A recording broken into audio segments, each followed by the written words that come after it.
Baiklah, Assalamualaikum warahmatullahi wabarakatuh kepada anak-anak murid tahun 2 sekalian.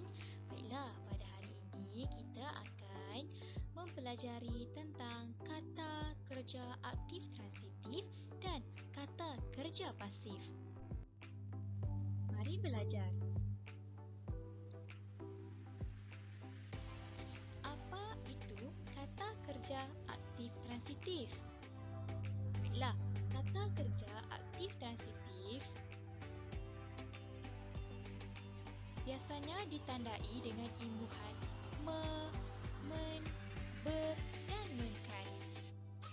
Kemudian, kata kerja aktif transitif mesti diikuti dengan objek. Mari kita lihat susunannya dalam ayat. Susunan yang pertama akan dimulakan dengan pelaku, iaitu orang yang melakukan. Kemudian akan diikuti dengan kata kerja aktif. Dan kata kerja aktif mestilah diikuti dengan objek. Jadi contoh ayat, Amin memakai baju.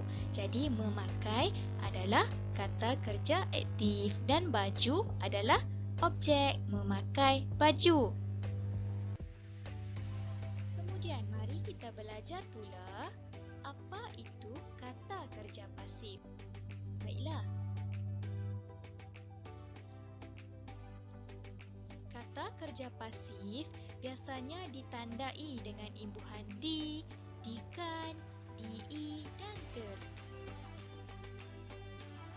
Jadi, kata kerja pasif ini merupakan hasil perubahan daripada kata kerja aktif. Mari kita lihat susunannya. Susunan ayat akan dimulakan dengan objek. Kemudian akan diikuti dengan kata kerja pasif dan diikuti dengan kata sendi oleh. Dan akhir sekali berakhir dengan pelaku, orang yang melakukan. Contoh, baju itu dipakai oleh Amin. Jika tadi kata kerja aktif, Amin memakai baju, tapi bagi kata kerja pasif, kita tukarkan kedudukan. Objek di belakang kita ubah kepada hadapan. Jadi, baju itu dipakai oleh Amin. Pasti ramai yang masih keliru kan? Jadi, jom kita tengok contoh lagi cikgu tunjuk. Baiklah, ini adalah contohnya. Kata kerja aktif transitif pada jadual di sebelah kiri dan kata kerja pasif pada jadual di sebelah kanan. Kata kerja aktif transitif biasanya menggunakan imbuhan me, men, menkan, dan kata kerja pasif pula biasanya dimulai dengan di, dikan dan perlu ditambah dengan kata sendi oleh. Jom kita tengok contoh pertama, iaitu membaca buku. Membaca merupakan kata kerja aktif transitif, tapi apabila kita pasifkan dia, kita perlu menambah imbuhan di pada hadapan perkataan tersebut. Jadi membaca, imbuhan mem kita tukar kepada di, jadi dibaca, dan kita perlu tambah kata sendi oleh. Jadi apabila dipasifkan, dia jadi dibaca oleh. Kemudian kita tengok contoh kedua, mencuci piring. Mencuci piring adalah kata kerja aktif transitif. Mencuci. Jadi imbuhan men kita tukarkan kepada di. Dia akan jadi dicuci dan kita perlu tambah kata sendi oleh, jadi dicuci oleh. Kemudian contoh ketiga, menanam pokok. Menanam, imbuhan men kita tukar kepada di akan jadi ditanam dan perlu diikuti dengan kata sendi oleh, ditanam oleh. Kata kerja aktif yang seterusnya adalah menyusun. Menyusun kita tukarkan men kepada di akan jadi disusun dan tambah perkataan sendi oleh. Dan yang terakhir, contoh yang terakhir adalah mengemas bilik. Mengemas kita tukar imbuhan men kepada kemas, tambahkan imbuhan di, jadi dikemas oleh. Okey, dapat faham tak sekarang ni? Okey, kita tengok pula contoh yang seterusnya.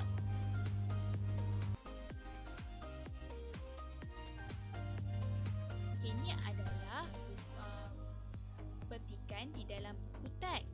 Jadi, kamu boleh buka buku teks muka surat 13. Jadi mari kita baca teks ini sama-sama. Dalam teks ini kita boleh lihat ada 4 gambar. Ini gambar yang pertama, ini gambar yang kedua, ini gambar yang ketiga dan ini gambar yang keempat. Mari kita baca sama-sama. Nek Temah jiran Hana. Pada suatu hari, Nek Temah sakit. Oleh itu, Hana dan ibunya memasak makanan untuk Nek Temah. Jadi, dalam perenggan pertama ini, adakah kamu boleh kesan satu kata kerja aktif? Ya, kata kerja aktif yang ada dalam perenggan ini adalah memasak. Okey, kita teruskan perenggan kedua. Mula-mula, Hana memotong sayur dengan pisau di dapur. Sayur itu digoreng oleh ibu Hana. Jadi, dalam perenggan kedua, adakah kamu dapat kesan kata kerja aktif dan kata kerja pasif? Ya, kata kerja aktif yang terdapat dalam perenggan ini adalah memotong, iaitu kata kerja aktif transitif, dan digoreng oleh adalah kata kerja pasif. Baiklah, kita teruskan kepada perenggan ketiga. Seterusnya, Hana memasak bubur. Bubur itu disenduk oleh Hana dengan cermatnya. Jadi, pada perenggan ketiga, adakah kamu nampak kata kerja? Betul, kata kerja disenduk oleh adalah kata kerja pasif. Kita teruskan kepada perenggan keempat. Tetapi perenggan keempat ini kita perlu isi dengan pilihan jawapan hijau yang berada di bawah. Jadi kita baca perenggan keempat. Selepas itu bubur itu kosong kepada Nek Temah. Jadi apakah jawapan yang sesuai? Kita rujuk gambar ketiga. Jadi kita lihat Hana sedang menyuap Nek Temah. Jadi bubur itu disuap kepada Nek Temah. Okey, ayat seterusnya, Nek Temah kosong kerana berasa gembira. Jadi apakah perkataan yang sesuai? Ya, perkataan tersenyum. Nek Temah tersenyum kerana berasa gembira.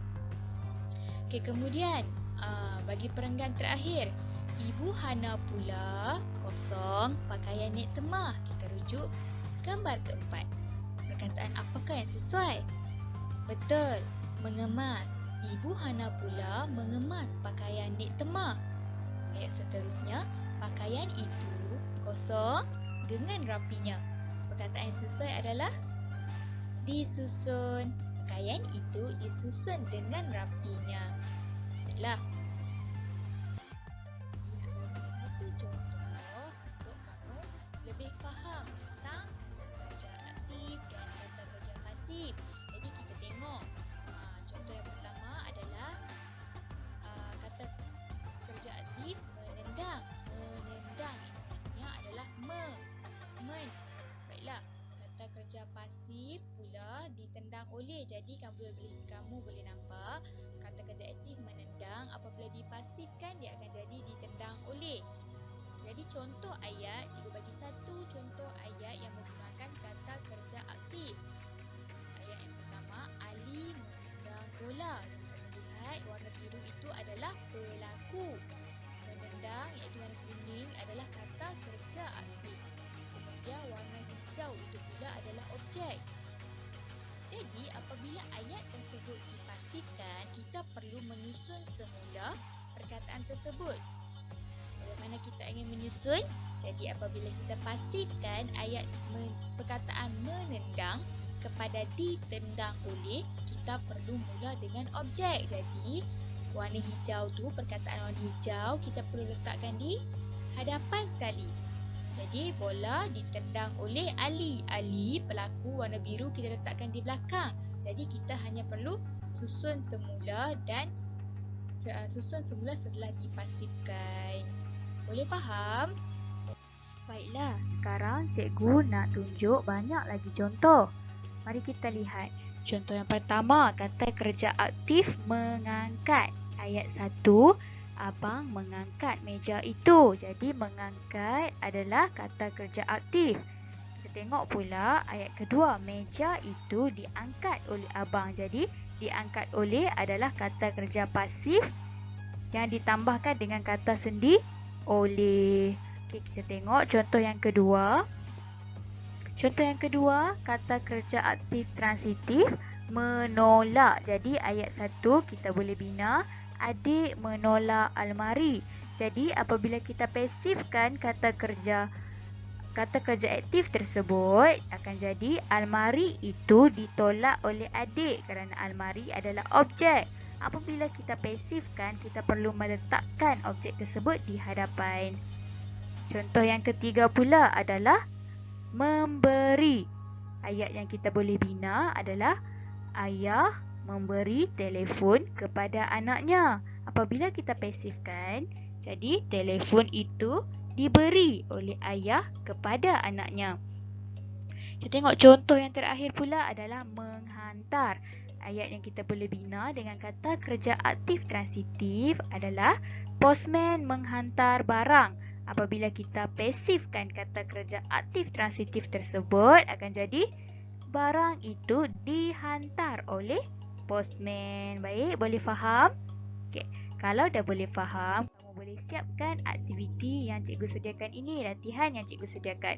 Jadi, perkataan pertama adalah membeli. Membeli apabila dipasifkan menjadi dibeli oleh. Daripada perkataan memotong apabila dipasifkan menjadi dipotong oleh. Jadi, kelima-lima perkataan ini kamu perlu bina satu ayat aktif dan satu ayat pasif. Baik, faham? Okey, terima kasih.